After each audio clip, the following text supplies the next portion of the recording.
Welcome back to another video, everyone. Today I'm going to be teaching you how to get the catalyst for the Heartshadow exotic sword from the Duality Dungeon. It's really not that hard to get through. You just have to follow a couple steps. Not too bad, but obviously the first step is to get the sword itself. And the way you do that is by completing the dungeon. There are different ways that you can increase your chance of getting the sword, but right now you just go through it, get it done, and you get a drop just like you're about to see on screen here. And that's it. So then you have to run through the dungeon again and follow a couple steps, which I'm going to go over right now. But before then, let's talk about the sword itself and get right into it. So the big reason why everyone wants this sword, beside it being the new hotness, is that it allows any class to go invisible. So all you have to do is get a couple hits with your light attack and then heavy attack. You are not only going to go invisible for a few seconds, you are also going to debuff whatever you're hitting. It's a great sword. I like using it a lot. I use it inside of the dungeon all the time and it really helps. So definitely a good sword to look at. I don't think that you should pass on it, and plus it just looks awesome. And look at that thing, it looks amazing. And then there you see the catalyst, and it tells you right there, faster movement while invisible, so you can run around even faster. So let's get right into it. This is how you go and get the catalyst. You're going to load up the dungeon, and you're going to get through that first parkour part. You're going to get up on top here after they start talking about Callus and how we're in his mind. And then you're going to go into the darker side here, and you're looking for standard bearers. They're going to be in 3 specific spots, and some of them do have timers with it. So you come right up here on the right hand side and go where I shot. And then right inside of here you see the baddie right here. You're going to kill him, and you're going to let your teammates know you're doing it so they can get into position, because there is a timer associated with this. So you just give them a quick little 1-2, get rid of them, and then you're going to really run as fast as you can to get up there, because that timer can be a little short. So now that he's dead, you finish him off here, and you run over, and this is the essence that you have to pick up, and you can already see that the nightmare is collapsing and the timer is going. You pick that up and make your jump right here, and I would suggest using some sort of exotic that allows you to jump higher or move a little better, like Stompies or Dune Marchers, something to help you here depending on your class. And you run over to where you would normally have to go, but the only difference here is you go over to where my friend CT is shooting and you deposit it right here, and that is the first essence that you needed to deposit. And you can see that timer goes away once you do it, and we're moving right along to the next one.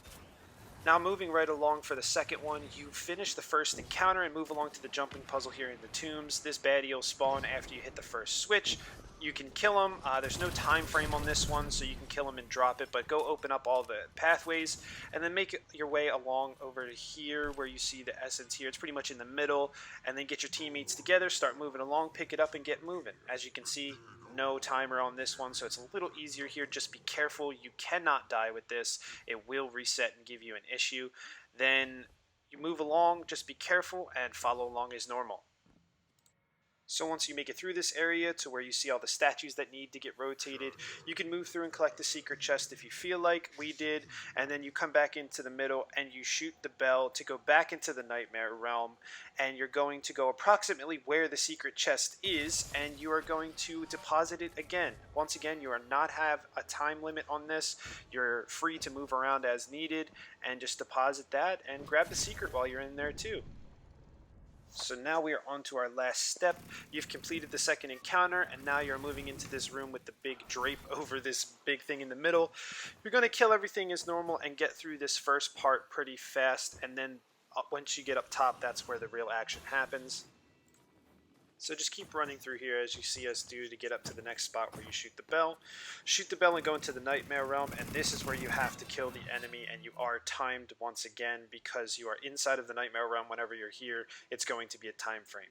So you run on over here to the right, and then you see the guy standing over here. Take your time and set yourself up well. Once again, you can tell your teammates to go over to the spot that they need to go to.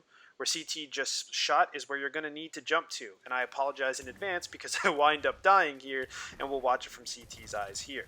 So go over and kill him and grab your essence. Make sure not to die once you pick up the essence again, just like normal. And I would suggest following CT's route because it's a little easier. Go to the left at that little jump and don't die like I'm about to do right here. I got pushed off, so go over here and follow CT's path to the right.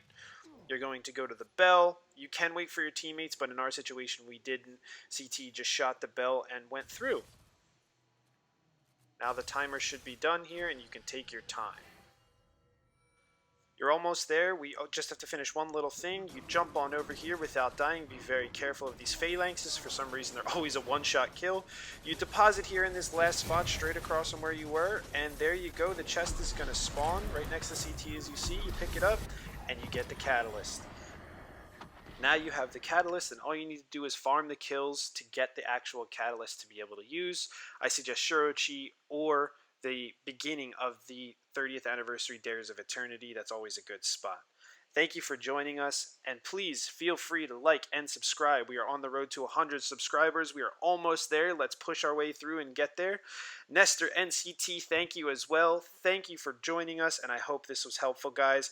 We hope to see you in our next live stream. You may find CT and Nestor doing their famous dances here in the live stream, or us just messing up a raid. Come by, hang out, and make sure you say hi.